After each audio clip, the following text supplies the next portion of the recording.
Welcome to Man Does Tech, where I solve the problems you didn't even know you had. You begin by preparing the second line in apps. This saves time. First, enable the second number, activate eSIM or insert the nano SIM, and confirm both plans are active.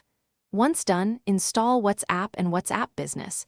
You'll use them to run two separate accounts.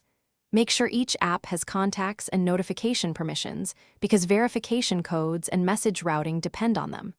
Finally, keep the device connected to Wi-Fi and have the phone that receives SMS ready. You'll need that code immediately. Now verify and configure each account.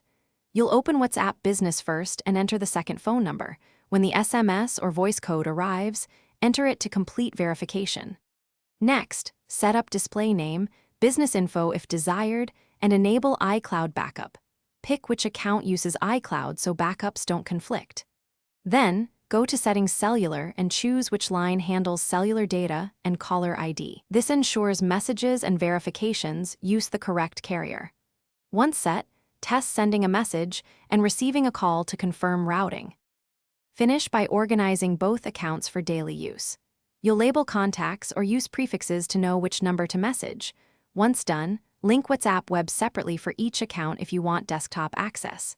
Make sure notifications are distinct. Custom tones help.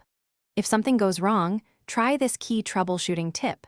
Toggle airplane mode, reselect the default cellular line in settings, and retry verification or request a voice call. That often resolves carrier routing or SMS delivery issues quickly. Now you're ready to run two WhatsApp numbers.